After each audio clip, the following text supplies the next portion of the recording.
Olá a todos, sejam muito bem-vindos. Este é o canal da TV Damásio no YouTube, o seu canal do direito. E você sabe, aqui você encontra as principais questões relacionadas ao universo do direito, tratadas em profundidade, com conhecedores, com profissionais experientes na matéria. Uma grande alegria e uma satisfação tê-los aqui conosco. Eu sou o professor Alexander Mendes Aquim, aqui no Damásio Educacional, e farei a apresentação desta aula especial. E hoje nós contamos com a ilustre presença, com a feliz presença de uma das maiores autoridades em direito civil do país, conhecido por todos, seguramente. Eu estou falando do professor Álvaro Vilaça Azevedo. Professor Álvaro Vilaça, tudo bem? Tudo bem, Jaquine? Tudo bem. Uma grande alegria, uma grande satisfação ter o professor aqui. Professor Álvaro Vilaça Azevedo, que vai nos apresentar sobre a evolução histórica do direito civil brasileiro. Alegria tê-lo aqui, e vocês conhecem, o professor Álvaro Vilaça Azevedo é doutor em Direito, professor titular de Direito Civil, regente de pós-graduação em estrito sensu, ex-diretor da Faculdade de Direito da Universidade de São Paulo, professor titular de Direito Romano e de Direito Civil, e também ex-diretor da Faculdade da Universidade Presbiteriana Mackenzie, em São Paulo, professor titular de Direito Romano e de Direito Civil, e também ex-diretor da Faculdade de Direito da Fundação Armando Álvares Penteado, a FAP, em São Paulo. É advogado, é ex-conselheiro federal e estadual da Ordem dos Advogados do Brasil. Também parecerista e consultor jurídico. Além disso, destaco aqui a coleção de Direito Civil do professor Álvaro Vilaça Azevedo, editada pela editora Saraiva. Festejada coleção, obra que não pode faltar na sua biblioteca, não pode faltar nas suas consultas, tem sempre que estar nos seus trabalhos de conclusão de curso, de pós-graduação, de mestrado, de doutorado. Então, presença obrigatória às obras do professor Álvaro Vilaça Azevedo na sua biblioteca e nos seus trabalhos, seguramente. Professor Álvaro Vilaça, uma grande satisfação tê-lo aqui conosco. E eu passo de pronto para a palestra do professor, 40 minutos, sobre a evolução histórica do direito civil brasileiro. Tem a palavra, professor. Mais uma vez, boa tarde. Muito obrigado, Alexander Zacchin, pelo convite e pela TV Damásio Educacional, lá da minha região de Bahia. Eu fico honrado com esse convite e destaquei aqui alguns temas, 4, por exemplo, de evoluções que ocorreram em razão das minhas teses de concurso no Largo de São Francisco, de que eu fui recentemente diretor, né? E, então, falando sobre o bem de família, minha tese de doutoramento é de 1972. Depois, em razão da minha tese, surgiu a Lei 8.009, de 1990.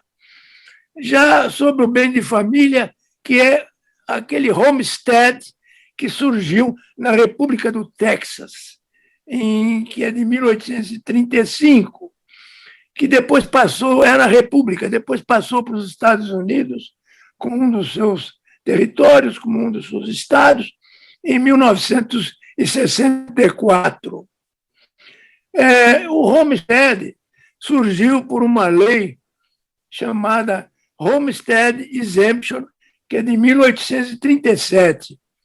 Houve um grande problema econômico, uma debacle violentíssima naquela região do Texas, e nessa região entre 1830 até 1839, 37, e então ficou protegida, em razão desse surto econômico, a casa de campo e os seus arredores, plantações. e o pequeno lote na cidade, para o pequeno agricultor que se viu de uma hora para outra atacado em sua propriedade em razão de grandes débitos. Muitos bancos se fixaram na região, muitas empresas foram à falência, e então o crédito caiu e os agricultores ficaram com problemas nas suas propriedades, principalmente propriedades rurais. O bem de família ele surgiu de problemas de imóvel, quer dizer, os imóveis dos credores, dos devedores, eram atacados e penhorados pelos credores, bancos. O Banco de Nova York, por exemplo, abriu falência também, mas não sei quantos bancos, 400 e tantos milhões de dólares de falência e tal. O Brasil não conhecia o Homestead.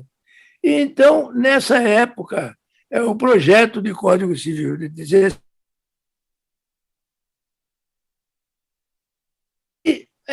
foram incluídos, por iniciativa dos deputados, os artigos 70 a 74 do Código anterior. Essa situação do Texas criou um problema muito sério. Então, o mundo inteiro se sensibilizou. Leis protegendo a família praticamente no mundo todo. Mas o bem surgiu do bem imóvel. E então o bem imóvel eu defendia já em 1970 que no Código Civil brasileiro também na época vamos dizer, não era apto a proteger as famílias, porque poucas são as famílias que possuem bens imóveis. Então era preciso criar um bem de família voluntário, móvel e imóvel, mantendo aquela posição do Código de bem que vinha no Código 16. E a minha tese foi justamente criar um bem de família legal, quer dizer, o próprio Estado que tem o chefe de família, como na época era chamado, existia então lá o chefe de família. Essa família que era defendida pelo chefe dependia da vontade dele de criar um organismo protetor do bem imóvel que se representava com muita, vamos dizer, muita burocracia, publicação de editais, publicação para chamar os credores para se rebelarem ou não contra a instituição do bem de família, coisas também inúteis, porque não adianta haver a revolta do credor no momento da instituição se o débito dele for anterior. A instituição passa, embora válida, passa a ser ineficaz com relação a esses débitos anteriores, de tal sorte que esses artigos não defendiam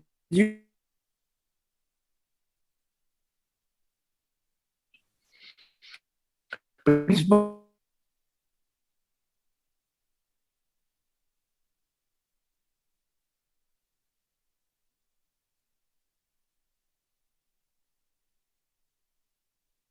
de França e também o professor Antônio Chaves.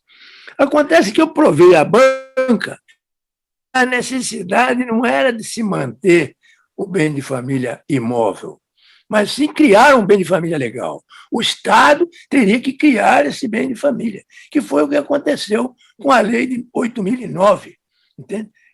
Então, aí o Estado passou a regulamentar a matéria. E vejam que essa situação de 1916 deu lugar à lei 8.009 em 1990, que criou não só a inalienabilidade, porque com a inalienabilidade do Código 16, se houvesse um problema na família, não podia o chefe, na época, vender o imóvel. Então, passando fome, tendo um imóvel e tendo problemas de doença, sem poder alienar. Foi um grande defeito do Código.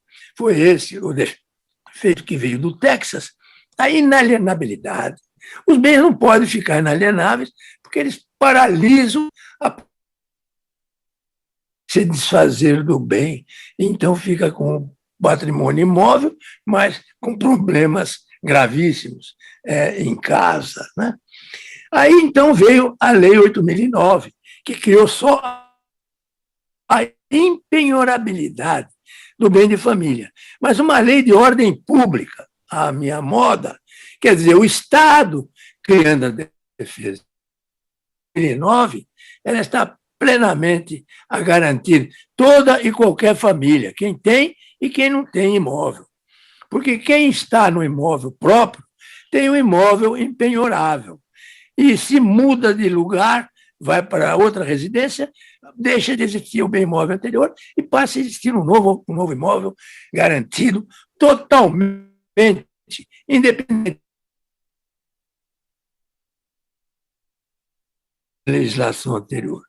Mesmo assim, esse bem imóvel que veio, depois vai aparecer no Código Civil, também está completamente imprestável hoje, porque foi mal regulamentado. A minha tese era só para criar o bem de família residência. Morou na casa, está garantido. Se for imóvel, o imóvel é impenhorável. Se for um locatário, um comodatário, se for, por exemplo, um simples ocupante, ele está protegido na sua residência. Basta residir para que haja proteção da impenhorabilidade do bem de família. Vejam que é uma situação automática, que eu até provei depois no exterior, aí fazendo uma palestra na Inglaterra, em Durham, que seria possível criar um bem de família internacional, porque em qualquer lugar do mundo, quem habitar algum imóvel, quem habitar teria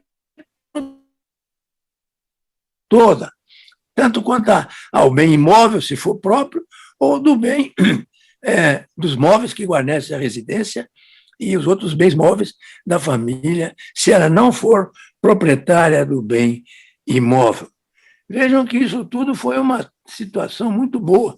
Agora, vejam que o Código Civil de 2002 trouxe uma nova regra absurda, que é inaplicável hoje. Eu até desconfio que nem existam casos a esse respeito, nem me perdi tempo de fazer pesquisa, porque diz o artigo 1717 do Código Civil: podem os cônjuges ou entidade familiar, muito bem, mediante escritura pública ou testamento, destinar parte de seu patrimônio. Veja, ainda continua a existir o empecilho, testamento, escritura pública. Para que isso? Para defender a família. Destinar parte de seu patrimônio para instituir o bem de família. Pode, desde que não ultrapasse um terço a época da Constituição. Isso é um verdadeiro absurdo. A pessoa vai criar um bem de família, valores iguais, para poder constituir um deles, um terço, em bem de família. Isso é um verdadeiro absurdo. Então, essa lei, o Código Civil, nessa parte, continuou sendo necessidade.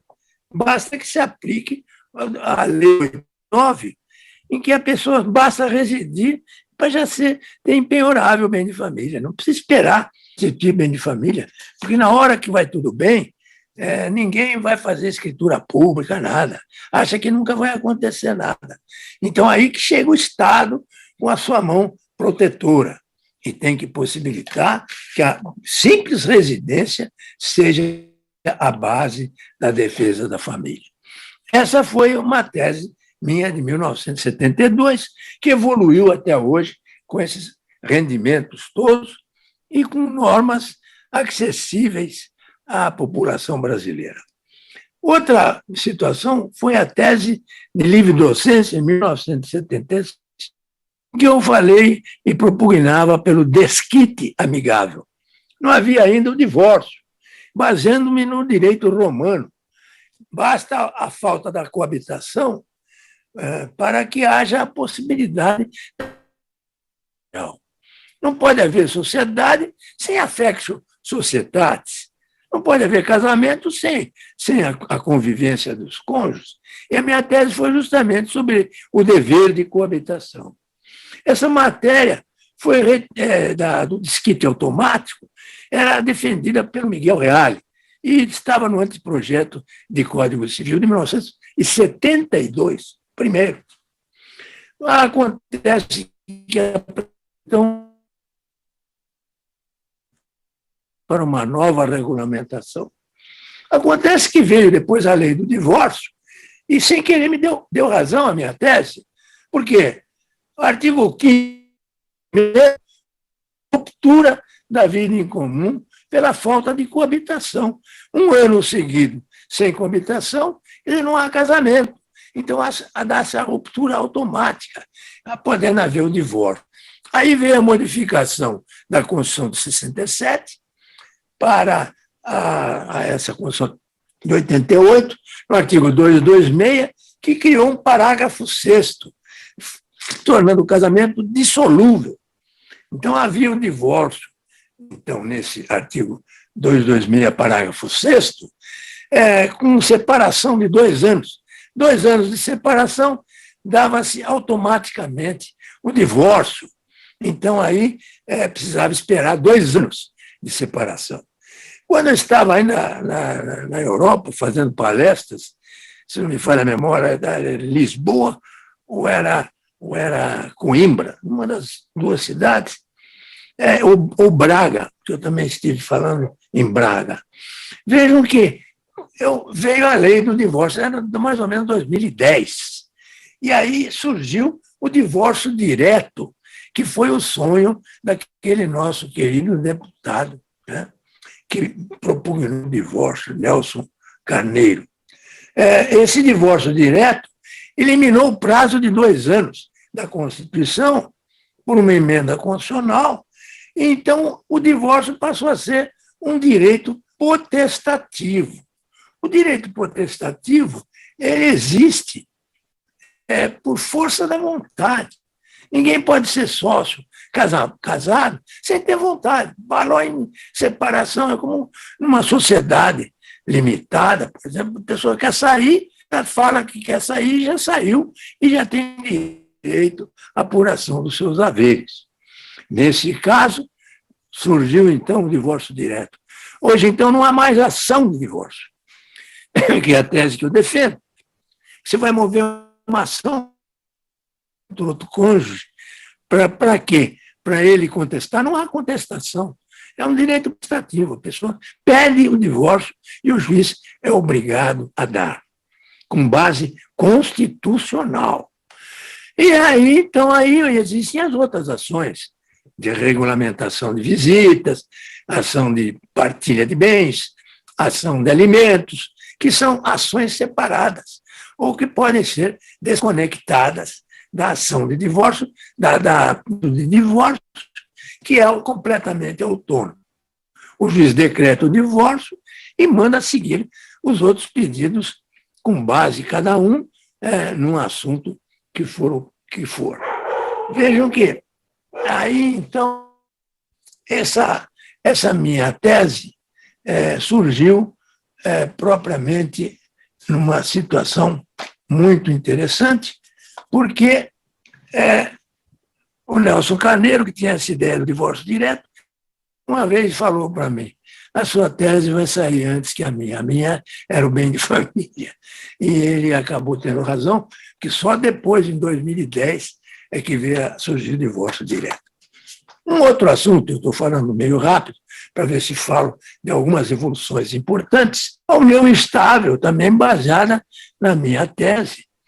A tese veio com um anteprojeto de lei, que era a tese do concubinato ao casamento de fato, né? De 1987. De maneira que, depois de 1 ano e meio, surgiu, depois dessa tese, a Constituição Federal, incluindo a união estável entre os casos de dissolução de casamento.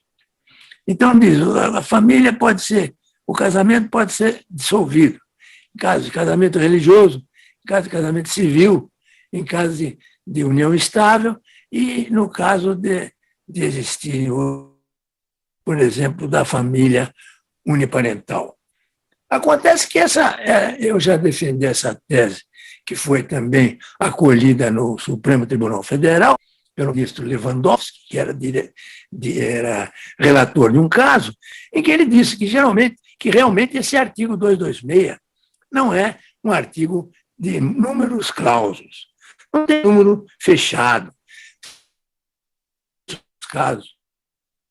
Dizia no meu livro, desde aquela primeira edição anterior, que, na verdade, o Estado não devia dizer para o povo como é que ele quer constituir as famílias.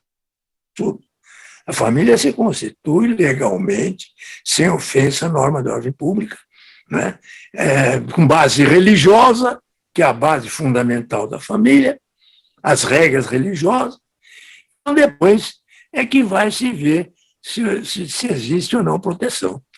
Até o casamento plurilateral, por exemplo, o casamento monogâmico, que é o que existe em regra, e o casamento poligâmico, no caso dos muçulmanos, que podem ter até 4 mulheres, os muçulmanos. Acontece que essa religião também é protegida pela Constituição. De maneira que é válido o casamento desse pessoal? O problema é que, às vezes, ele se torna ineficaz quando defronta, agride alguma das regras do direito vigente. É o caso, por exemplo, fulano que tem 4 mulheres, se morrer uma delas, ele não vai ficar viúvo, porque ele só ficaria viúvo se morresse uma mulher e ele ficasse sozinho, né? Então, nesse caso, vejam que mas a sucessão se dá da mulher, e assim nós vamos vivendo. Não existe mais essa questão de monogamia. Hoje existe o casamento homossexual, né? Os parceiros, como nós vamos ver daqui a pouco, se der tempo. Então, vejam, meus queridos amigos, que esse meu projeto acabou se transformando em Lei 9.278, de 1996. Artigo 5º já dizia: durante a união, se houver aquisição do casal a título oneroso, não havendo o contrato escrito, há um condomínio entre ambos. E a súmula 380 foi praticamente revogada, mas não no concubinato adulterino. Porque se o fulano é casado e tem outra mulher, não é por isso que a mulher vítima, vamos dizer, vai se aproveitar de patrimônio da concubina, que coloca alguma coisa em nome dele.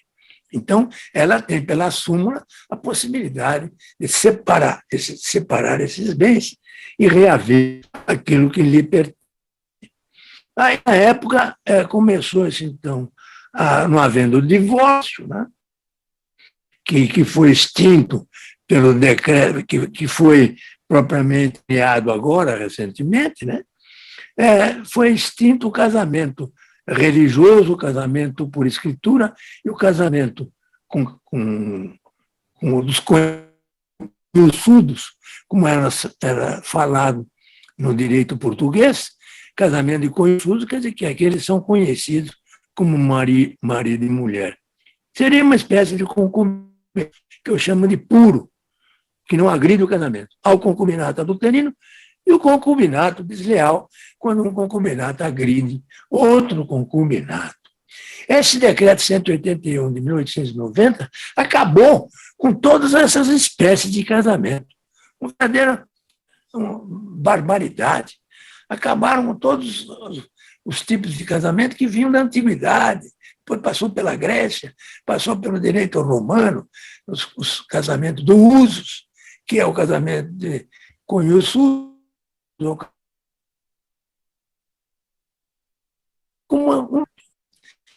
que depois veio se chamar união-estado, né? Então, vocês veem no Código Civil de 2002, o artigo 1723 incorporou essa tese, essa lei baseada na minha tese, e no artigo 1723 mostrou a minha ideia fundamental, que era a constituição de família, Não se pode falar em casamento sem a ideia de construção de família, ou pelo menos qualquer criação de convivência matrimonial. Aí ajudei muito o deputado Ricardo Fiuza, que foi o civil, e que uma vez fazendo palestra lá na FAAP, quando era diretor, fui diretor 18 anos lá naquela instituição, ele objetava naquela época sobre o projeto, e eu então via ele que o parágrafo 1º do artigo 1723 precisava ser modificado. Falava que não podiam viver em concubinato as pessoas separadas.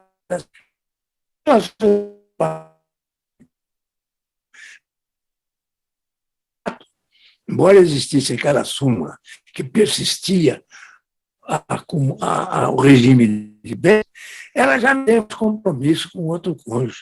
Se eles já estão separados dos cônjuges, todas as outras uniões que eles tiverem serão união estável, de maneira que a proteção continue existindo. A antiga e a nova união, sempre nessa situação. E a ideia do artigo 1725, Código Civil, renova a minha tese de que, salvo o contrato escrito, os bens que foram adquiridos durante o concubinato, a união estável, seguem a regra parcial. Eu fui contra a ideia. Achei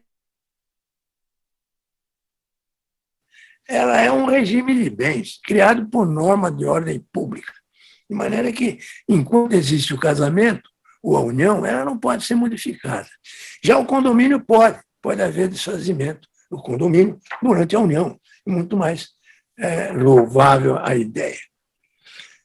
E para terminar, embora esteja falando um pouco rápido, posso abrir debates para depois algum esclarecimento, eu falo da sucessão da companheira. Foi uma evolução violenta, porque o artigo 1829 fala da ordem da sucessão a descendentes e ascendentes e cônjuge. O artigo 1845 traz esses 3 herdeiros necessários. Com a revogação, ou com a decretada no Supremo Tribunal Federal pelo relator ministro Barroso, esse artigo 1790 ele trata da sucessão da companheira, revogando esse artigo. Esse artigo é revogado pelo Supremo. De maneira que, então, a companheira passou a ser também herdeira necessária. Vejam que loucura essa ideia. Nem deveriam, herdeiros necessários deviam ser somente os descendentes e ascendentes. E o cônjuge, não, porque é outra família, outra situação. De tal sorte que o cônjuge, a companheira, e eu então tenho que incluir o parceiro também, na união homossexual. Porque se não pode haver divergência de desigualdade constitucional entre a companheira e o cônjuge, também depois, com o Superior Tribunal de Justiça, admitindo expressamente o casamento civil de 2 lésbicas, um caso que veio do Rio Grande do Sul, que foi negado o casamento primeira e segunda instância, o Superior Tribunal de Justiça acabou dizendo que existe o casamento civil do homossexual. Então, nesta altura, o que acontece é que depois o Supremo reconheceu a união homossexual e deu também validade a essa situação.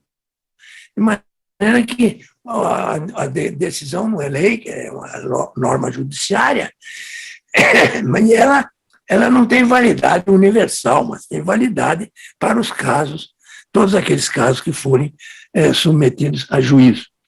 De tal sorte, meu caro amigo Alexander Zacchini, essas são 4 hipóteses que, na verdade, elas podem, 3 hipóteses, e mais uma que eu vou acrescentar agora, que é o problema da tese da livre docência, em 1976, em que eu falava do desquite automático, que constava em 2 artigos do anteprojeto do Código Civil de 1972, defendido também pelo professor Miguel Reale.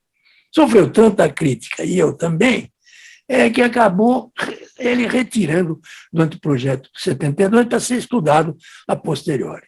Mas, na verdade, essa situação não foi, porque foi com a lei do divórcio, como eu já mostrei, artigo 5º, inciso 1º, a ruptura da vida em comum, pela falta da coabitação, em um ano, acabou mostrando-se. A falta da coabitação implica a ideia de desfazimento do casamento. E aí a Constituição de 88, no artigo 226, parágrafo 6º, que eu já referi, fala também da separação de mais de 2 anos, depois modificada pela emenda constitucional, e acabou, então, hoje, existindo o divórcio direto, que é esse que dá plena liberdade das pessoas viverem como quiserem, dentro da lei, logicamente, não precisando ficar sujeita a laços matrimoniais de ordem legal ou de ordem judiciária, de qualquer espécie. Ninguém pode viver, nesse ponto, sob a lei. A vontade é soberana e ela, então, deve ser sempre observada em todos os casos de comunhão, né, de sociedade, tanto no direito romano, affectio societatis, sem ela não pode haver casamento, não pode haver sociedade de espécie alguma. Meu caro Zacchini, ficam aí algumas ideias de alguns institutos que se modificaram no tempo, né, e que eu submeto aí à apreciação dos entendidos. E também peço a você que consulte aí a minha nobre plateia, a quem eu agradeço a paciência de ter me ouvido até agora, para que faça, se for o caso, alguma pergunta, ou qualquer pessoa que queira, porque o direito é assim, é debate. Eu crio as ideias, procuro fazer as leis, nós procuramos ver quais são as melhores normas para que o povo possa ser regulamentado em sua conduta, para que haja ampla liberdade, para que haja um horizonte bem largo do direito, porque o que vale é sempre no direito a liberdade, a consciência e a maneira de expressar. Muito obrigado a todos, eu agradeço. Muito obrigado mais uma vez, professor Álvaro Vilaça Azevedo, pela sua exposição, pela sua palestra, trazendo, portanto, vivamente toda esta questão da historicidade do direito civil brasileiro para os nossos internautas. Muito obrigado. Me diga uma coisa, uma pergunta que chegou aqui para mim, professor Álvaro Vilaça. Autores de direito civil. Quais são os autores clássicos, tradicionais do direito civil que o professor, portanto, nos indicaria?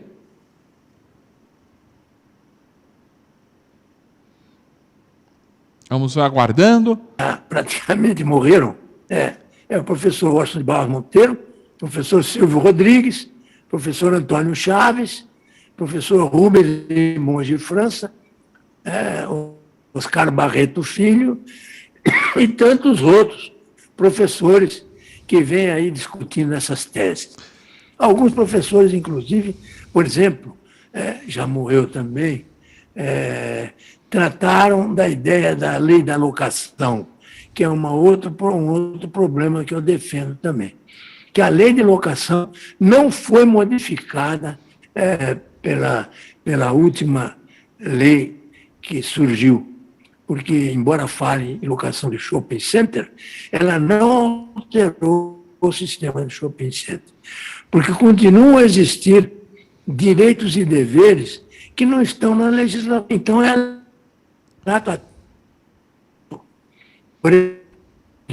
as ideias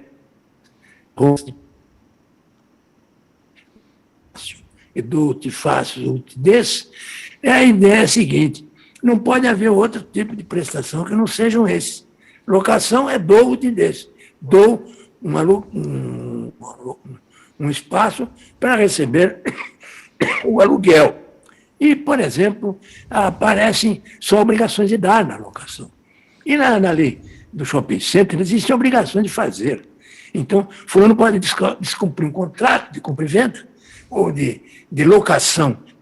Chama de locação de bem imóvel.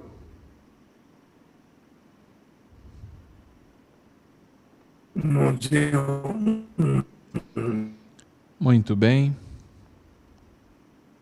Por exemplo, tem a obrigação de não fazer. Não pode fazer venda de salvados de incêndio, tem que vender coisas novas. Uma coisa, pelo mix, um não pode vender coisa que o outro esteja vendendo, para ver diversidade das situações.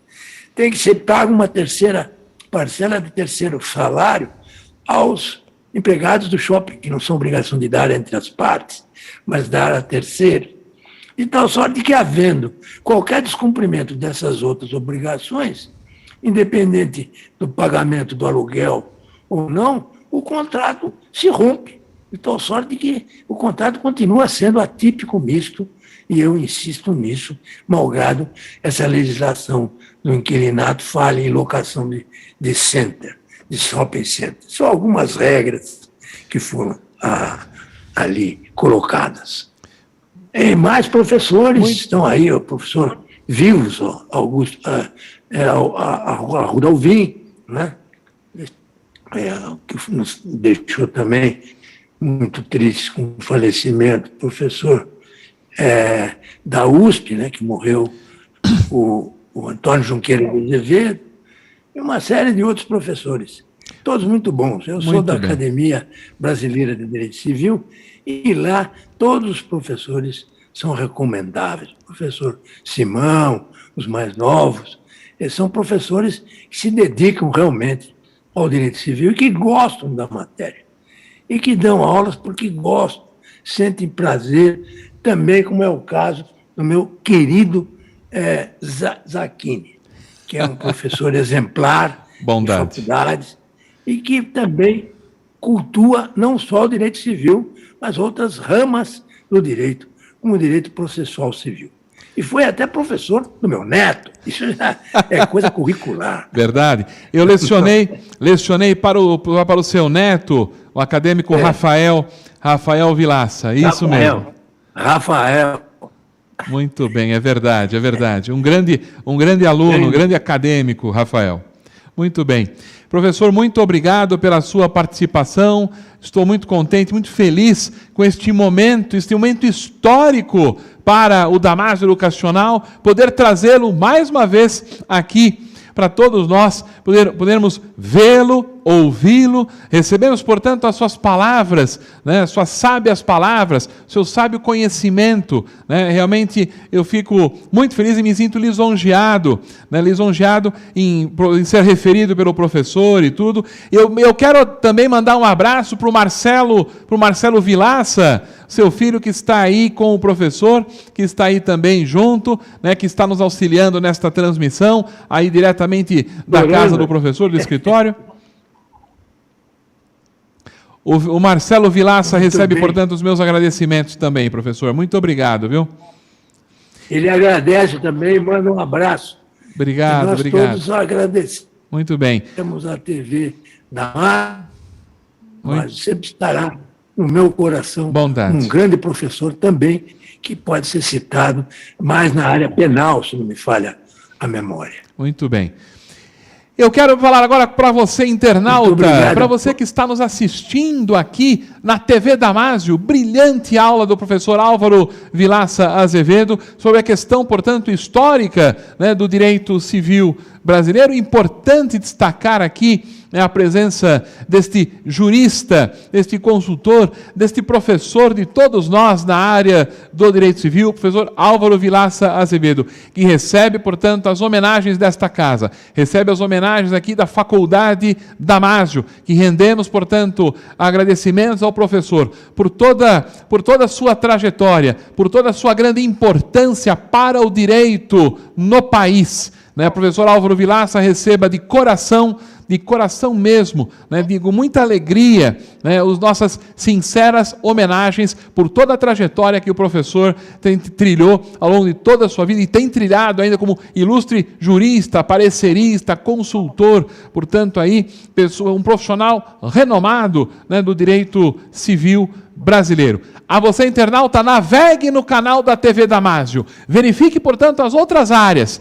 Verifique, portanto, as outras aulas especiais. Nós temos direito constitucional, direito civil, direito empresarial, direito processual civil, direito notarial e registral, direito, portanto, direito eleitoral, processo penal, direito penal, inúmeras são as aulas especiais no canal da TV Damásio, à disposição aí para sua verificação, para você poder assistir. Dá um like, portanto, neste vídeo e nos ajude a propagar esta aula para inúmeras outras pessoas. Você que já se inscreveu na TV Damásio, que eu sei, você que já clicou também ali no sininho para ser avisado, ser notificado de todos os vídeos, de todas as apresentações, contamos sempre aí com a sua audiência.